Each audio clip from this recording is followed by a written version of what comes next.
Hey everybody, T-Man again, bringing you guys another video. This is my Wrestlemania 32 review. Giving you guys what I think of the biggest show of the year. And my God, let's just get right into it because I know this is going to be a long video. We saw almost a 5-hour WrestleMania, one of the longest WrestleManias ever. And if you watched the 2-hour kickoff show, which was matches, that was 7 hours of WrestleMania. And let me tell you something, this may have been one of the longest WrestleManias of all time. But in my opinion, right now, I'm telling you right off the bat, this was one of the worst WrestleManias of all time. And I am very, very, very disappointed.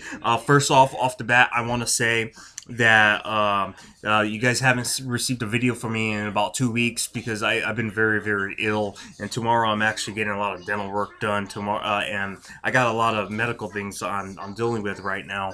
But I just want to say I did shoot a preview and prediction video that I shot on Friday. I wasn't able to upload it because that Friday night when I shot the video, I went to Vegas and I was unable with my Wi-Fi connection over there to upload the video on YouTube. So if you guys still want to see this video, my preview and prediction, even though WrestleMania already passed, I will upload it. So let me know in the comments below if you want me to upload that video. But in that video, I said, if you don't believe me, I'll upload that video later if you guys want to see it. I said that this was going to be a watchable WrestleMania, that we're still going to see the bad writing in WrestleMania this year, but they're going to use all the gimmicks, the arena, the legends like Austin. We knew Austin was going to be there. We knew Rock was going to be there. We knew Cena was going to be there. They're going to use all those guys to make it a very watchable program, but it's still going to be bad due to the writing. And that was exactly what we saw. First of all, WrestleMania did not need to be 5 hours long.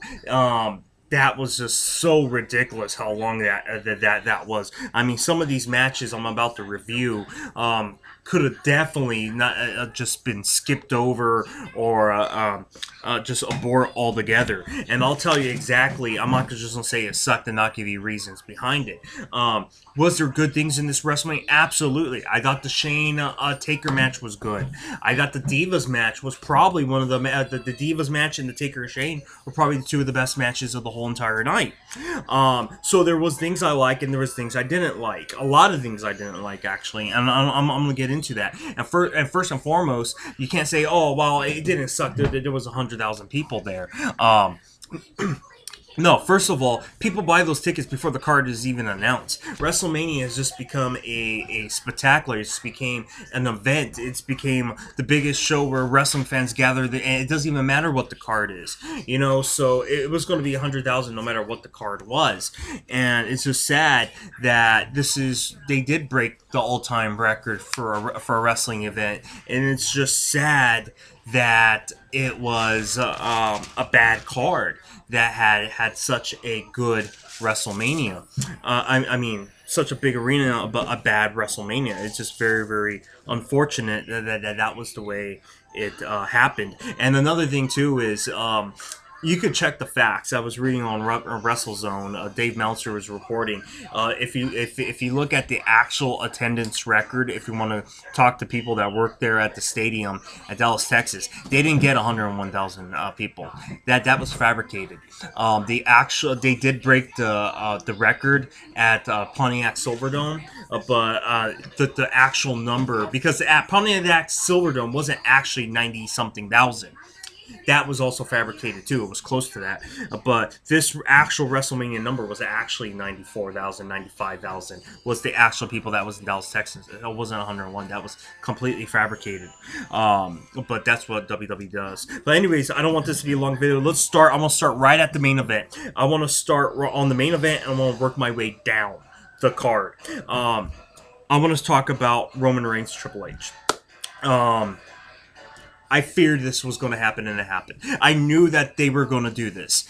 First of all, the fans were not into this match. They were like, I knew the fan reaction for Roman Reigns was going to be bad. We all knew it was no surprise that the fan reaction was going to be Roman Reigns, and I knew Roman Reigns was going to win the match, and I knew they weren't going to do the heel turn. I knew they were going to do all that, but I'm so disappointed that Vince McMahon still doesn't get it. His point of view is like, oh, you know what? They're always going to boo whoever we put it as a babyface. That's just the way the wrestling fans are these days. They just boo the babyface. So let's just continue to tell the story we're going to tell, and the fans are just going to be behind whoever they're going to be behind. Let's just ignore what the fans are saying about Roman Reigns. And I've said it in so many videos. I like Roman Reigns. I think Roman Reigns is the if you think about a poster boy for the company, Roman Reigns is that poster boy. And he should be. But you cannot deny the fact of the bad writing. It's the bad writing and the bad storytelling that's putting Roman Reigns in this position. I don't think people are booing Roman Reigns because they just hate the human being. They hate the writing, and he represents the bad writing and the bad angles and the bad storylines that's coming through. I guarantee you, if you turn Roman Reigns heel just for a short time, okay, give him bullet points. Don't give him a stupid script. Give him bullet points. Okay, this is what. Okay, you're angry. You're this. You're that. And this is the direction we want to go on. I want you to mention this and mention that. Have at it. See what he'll do. See what he'll do as a heel. Give him that freedom as a heel. And then everyone that knows him backstage says he's so funny. He says he's charismatic. Says this. Says that. Okay, let's see that. Okay. And if he's that funny, and if he's all those things people says he is, it's going to come across as a heel, and then eventually, nobody stays heel forever. He will be that number one babyface. He will be everything that Vince McMahon wants him to be. But this match, Stephanie McMahon, first of all, I'm going to talk about the entrance of Triple H. Of course, Triple H always gets this Steven Spielberg entrance, his grandest entrance. I got the Stephanie McMahon. Oh my God, that traumatized me. She looked, I couldn't decide if Stephanie McMahon looked like something that a Mad Max movie threw up, or if she looked like Rita Repulsa from the Power Rangers sister. I couldn't quite wrap my head around that. But anyway, she did everything she can in that promo to belittle the fans, to belittle 101,000 people. She did everything she can to belittle those people and say, you know what, we think down upon you, we rule upon you, you do what we say. And they did all that hoping that people would just cheer for Roman, and it didn't. People booed Stephanie, but people were still booing Roman Reigns even more, and the fans were behind Triple H. And Triple H is a great heel. You would have put anybody up against Triple H. You would have put Dean Ambrose in that same slot that Roman Reigns was in. It would have worked, because the fans are fully behind. So you can't say, oh, well, the fans are just going to boo whoever we put as the main babyface. If you put Dean Ambrose in that role, the fans wouldn't have booed Dean Ambrose like that, because the fans want to see Dean Ambrose as when they're behind him as that babyface. I still think some of the writing is really bad for Dean Ambrose. Sometimes I think they go a little bit loopy with him, but Dean Ambrose is so good and so organic on the way he comes off, it still gets over, even though it is a little bit cheesy, and we could look the blind side when he does very, very bad when bad scripts are presented in front of Dean Ambrose. So anyways, this match fell flat. Triple H did everything he can. There was some good high spots in this match, but after sitting there for, some of these fans were sitting there for 7 hours watching WrestleMania, if you counted the 2-hour pre-show, the fans were just completely zoned out in this match. They weren't in it. I mean, if you were going to have this with Roman Reigns not turning heel, not doing anything, and if you were just going to have Roman Reigns wins with the fans booing him and just shitting on what you're giving them, you don't want those fans to sit in the stadium for 7 hours just to give them a shitty finish. What is Vince McMahon thinking? We're going to give you the longest WrestleMania, and then we're going to send you home mad thinking we don't know how to book?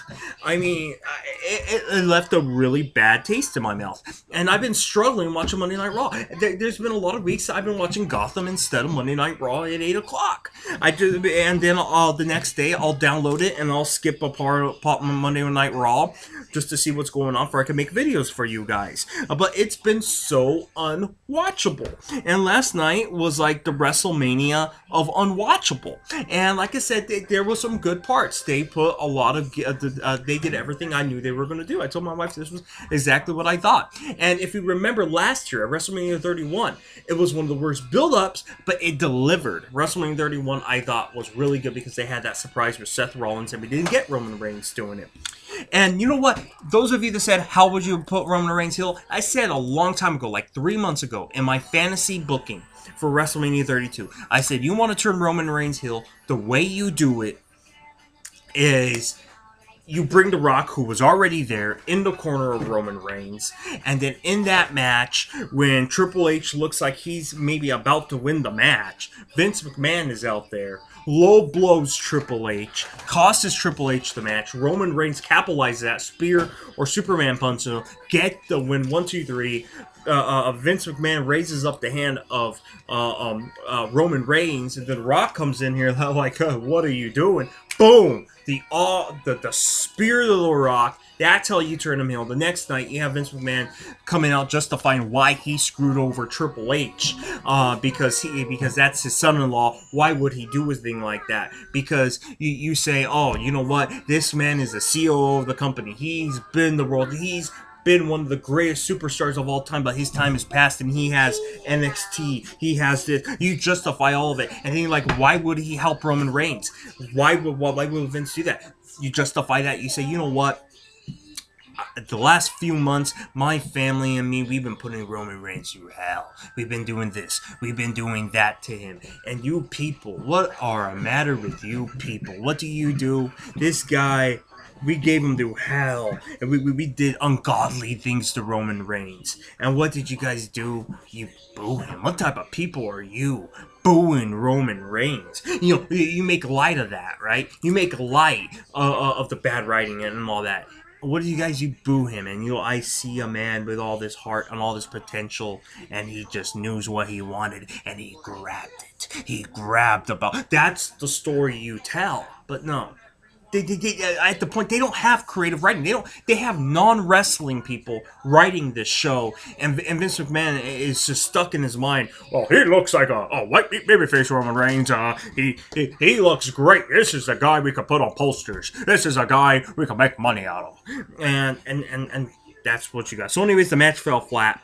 I'm already 12 minutes in, and I'm only talking about one match. So I'm going to hurry up and just speed past the other ones. Don't worry, I'm going to make sure I point out things that was wrong. So anyways, match fell flat. Send the fans home happy. You saw fans leaving right when the 3 count. I mean, they made sure they didn't show a whole panoramic after Roman Reigns won too much, because a lot of people were leaving the arena. If you go back and watch, they were starting to bowl out right away. They weren't going to stay there to watch the Roman Reigns celebration. They were been sitting there for 7 fucking hours.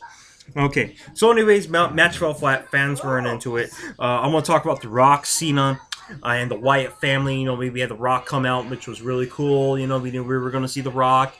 We had the cheerleaders. I thought all that was really cool, what they did there. Like I said, there was cool moments of WrestleMania. There was a lot of cool moments. The Wyatt family coming out, I had mixed feelings about it. I love the Wyatt family. I'm one of the biggest fans of Bray Wyatt. I love Bray Wyatt. And, I mean, it's so sad that Bray Wyatt never got a match. And they made it up for him by giving him a big spot with The Rock and John Cena. But at the same time, I mean, that's another thing about the bad writing and the bad booking.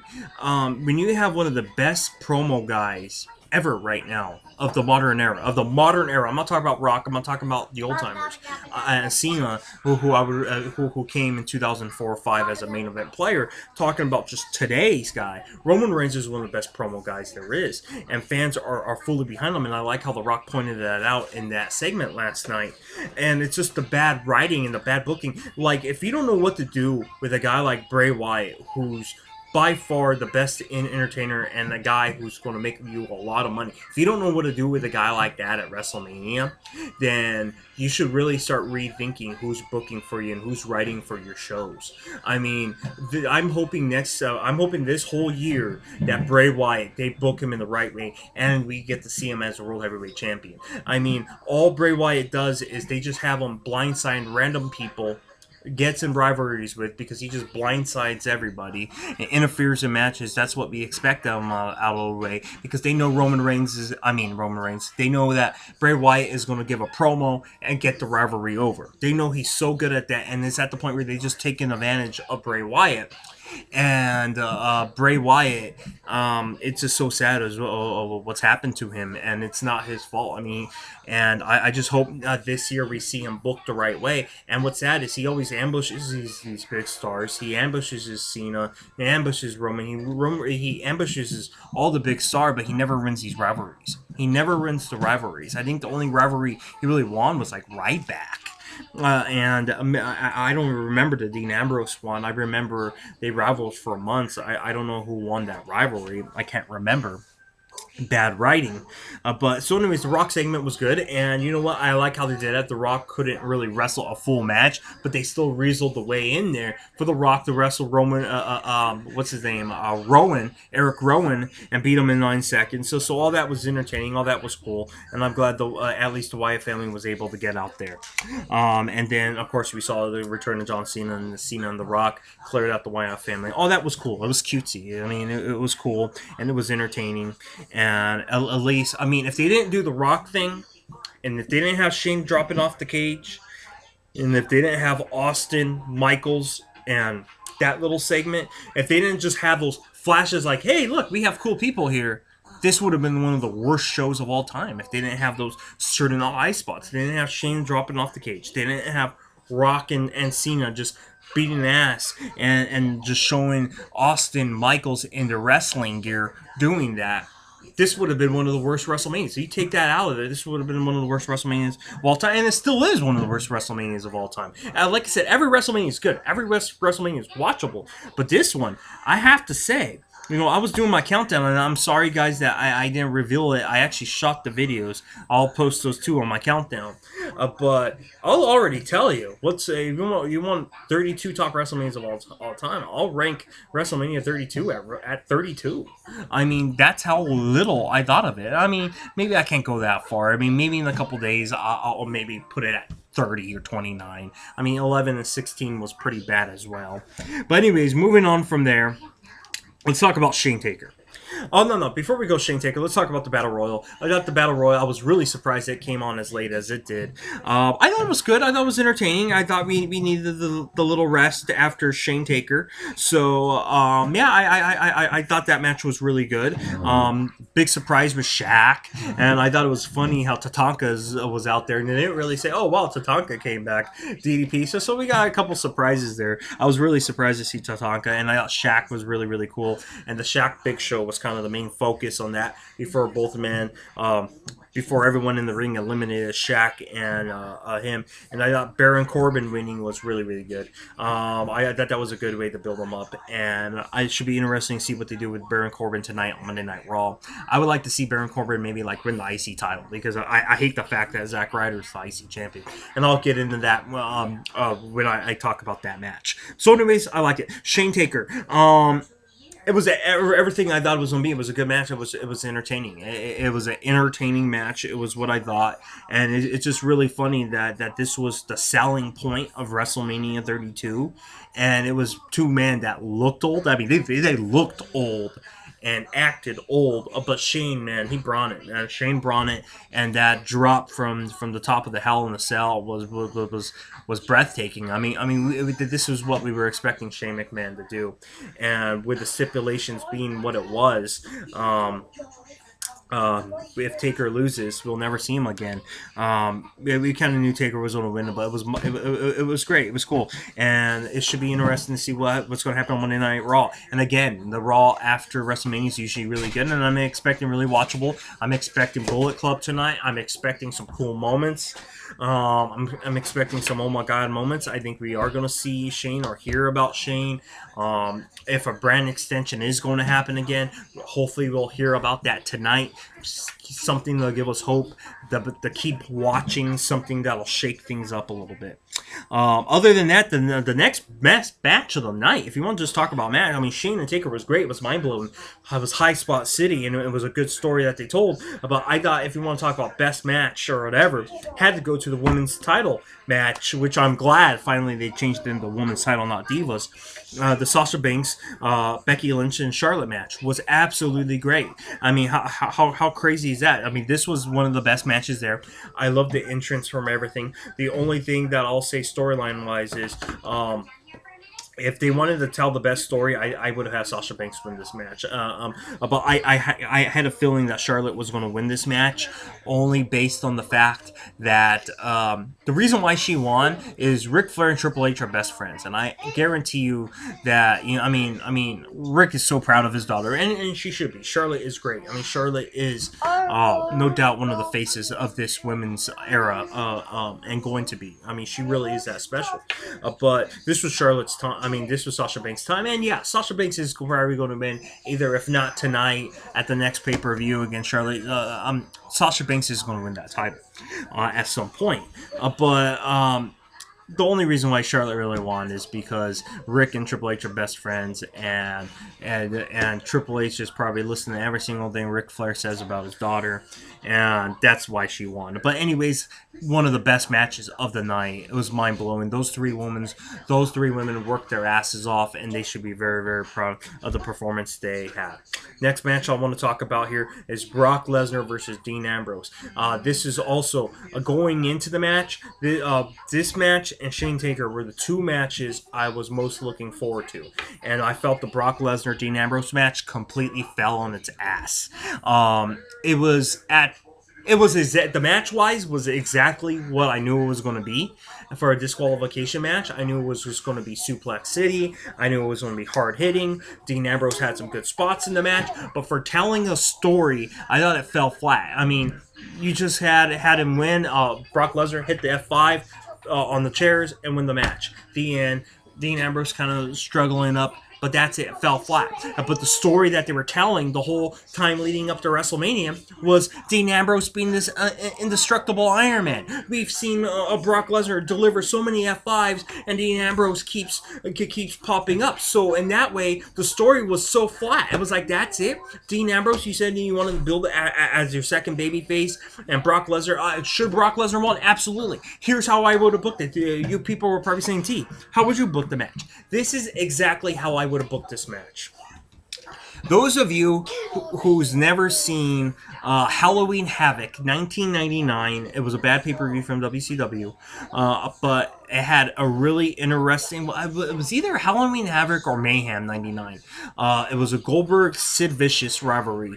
Those of you fans will remember it, and they fought two times. I can't remember if this was the Halloween Havoc finish or the Mayhem finish the next month on 99, where Goldberg beat the holy hell out of Sid Vicious so bad, and he couldn't pin him, and he was just too tough for his own good, and had all of Sid Vicious was covered in blood, and the referee just stopped the match. It was Goldberg delivered everything at this man. Like, everything. He delivered hell on him. He did everything but kill the man. And he was just so good. Just dripping with blood.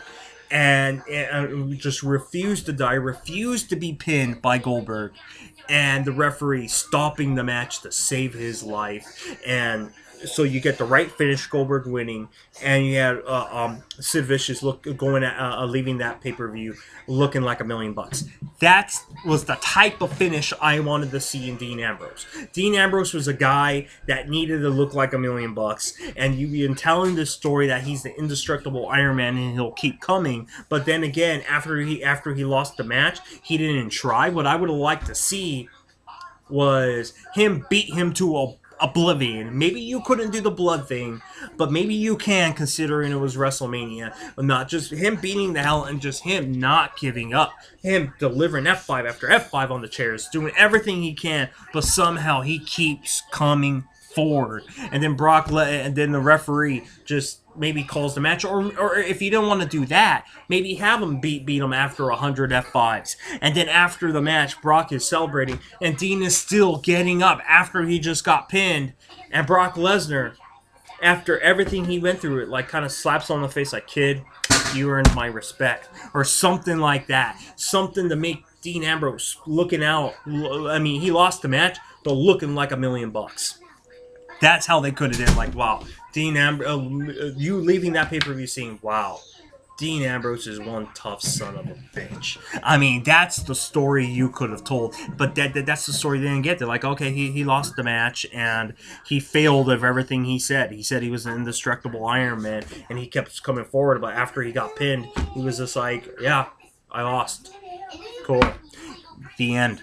I mean, it just goes to show you. I mean, that's not Brock's fault. That's not Dean's fault. They're doing what the story says. They're doing what the script says. They're doing what Vince McMahon tells them to do, and it just goes to show you just how bad the creative planning is.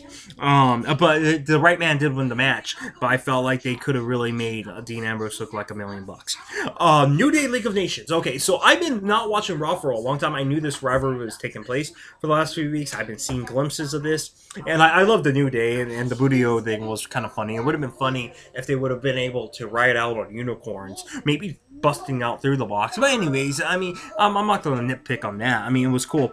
I had no idea that the tag team titles were on stake.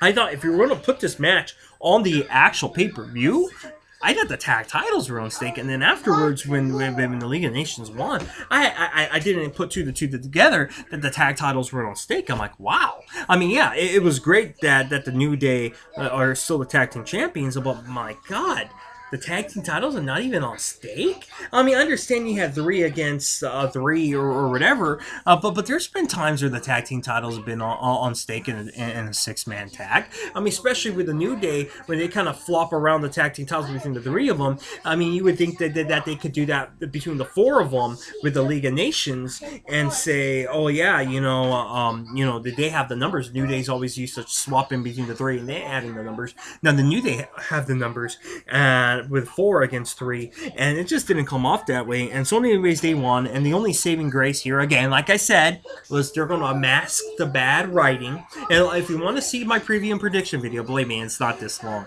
I'm looking at it's 26 minutes long. Thank you, those of you who are still watching.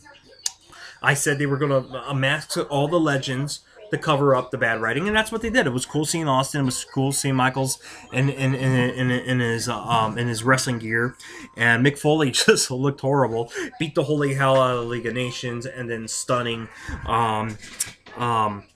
What's his name? The New Day, Apollo Creed. I'm gonna call him. So, anyways, going on for that, it was whatever. At this point, it was what I expected. AJ Styles, Jericho. We've seen it so many times where some of the past matches they had, like on SmackDown and other pay-per-views, were better than this match. It was great for what it was. But like I said, if I was booking the match, if I was booking WrestleMania, I would have had AJ versus Kevin Owens one-on-one for the Intercontinental title. But they decided to go in a different route, so whatever. Instead they prostituted that match, AJ Styles and Kevin Owens, which could have been a really big pay-per-view Intercontinental title match. Instead, they prostituted that all over Raw and SmackDown, AJ and Kevin Owens. And instead, we got AJ and Jericho for the millionth time. Jericho won the match. Thought I was right for the rivalry. It was what it was. Ladder match, again, was disappointed. It was good for what it was, the ladder match. I mean, it was, again, a demolition derby. I'm really tired of seeing the Intercontinental title in a ladder match, a clusterfuck 6-man ladder match. It was good what it was. It was high spots. It was bump city. It was, oh my god moments. Exactly what you would expect. But I'm hoping next year that the creative team gets better and actually books something a little better for a one-on-one match for the Intercontinental title. I mean, you put Kevin Owens, a guy that could tell a really great one-on-one story, instead putting them in a clusterfuck match, which is Bump City. And then you guys wonder why you guys have all the injuries that you guys do all the time. I got Stardust with a Pokeball dot ladder and all that, paying homage to Dusty was cool. Zack Ryder, whatever. I did not like that. Zack Ryder has been around a long time. Cool for him that he got his WrestleMania moment. God bless him. I think that's great. He's never going to be a moneymaker. And I think, again, what you did is you just demeaned your titles again. The IC title and the US title means nothing. Last year they did so much work to make sure those titles meant something again. This year means shit again. It absolutely means garbage.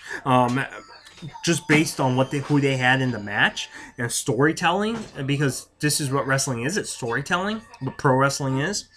I would have had Sami Zayn win the match. I would have had Sami Zayn win the match after putting on one of the best matches of all time against Nakamura at NXT on Friday. I would have had Sami Zayn, just after coming off that, winning the match and taking the belt from the man who took the NXT title from him, and a man that story never got concluded because Sami Zayn got hurt while Kevin Owens was still in NXT. They never wrapped that story, and then from there you could tell the story between Sami Zayn and Kevin Owens. Instead, they just we're gonna go Zack Ryder, whatever.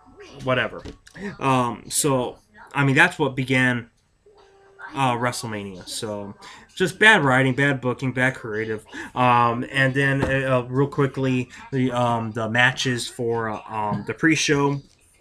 The Diva tag match was cool. I got Brie Bella getting the finish there. I got Brie going out. We all know she's retiring, starting the family with Daniel Bryan. It was a great goodbye with the cast of Total Divas there in front of those people, giving her a proper goodbye. Dudleys versus Usos was what it was. It was an entertaining match. I thought the right team won. The Usos won. It was just funny that the Dudley boys were the baby faces going into that, because mostly the people that go to WrestleMania are diehard wrestling fans, and they remember the Dudleys being baby faces. And even though the Dudleys have been being booed on TV because they're so good at convincing as heels, and because Dudleys could do it all, they're veterans. Diehard fans go to WrestleMania, and to those diehard fans that were at WrestleMania 30, the Dudleys are babyfaces, and so it was what it was. It was the right call. Kalisto and Ryback was one of the first matches of the night at the pre-show at like 2 p.m. And I think the match took place at like 2:30 p.m. California time. 5 o'clock for the East Coast. Those of you who was watching on the East Coast, Kalisto Ryback was what it was. That U.S. title meant nothing. Man, it means nothing. John Cena he built that title so good. So did Rusev. Those two men did so good building that title, and now that match meant nothing. Anyways, Kalisto still your U.S. champion, and that was WrestleMania. Very boring. This is one of the longest videos I've done, 32 minutes. Those of you, I try to keep my videos really short, but there was a lot to cover here at WrestleMania. There was 7 hours of entertainment, and it was bad. WrestleMania 32, if I had to get a letter grade, A, B, C, or D, I mean, it was so raw, it was so long, and the writing was so bad. Yeah, there was cool moments, like I said. I'm not demeaning it. I thought Shane Taker was great. I thought the women's title match was great. Cool seeing The Rock, Cena, but we knew that we were getting that. They just masked it. They just threw them in there, scattered these legends out there, just to keep the fans like, yeah, we got our oh my god moment. Yeah, we got our money's worth. The fact that all your storytelling in your matches were so bad. So, anyways, letter grade. I'm gonna give this a pay-per-view a D-, and that's generous. Considering how long they made people watch this and the bad writing and the bad directions the company's going, I'm giving this WrestleMania a D-. The only reason why it's not getting an F is because it was entertaining. It was entertaining watching the legends, the high spot from Shane, and Austin Brock and all those guys that were there. That's what made it watchable. That's what made it from not a D- to an F.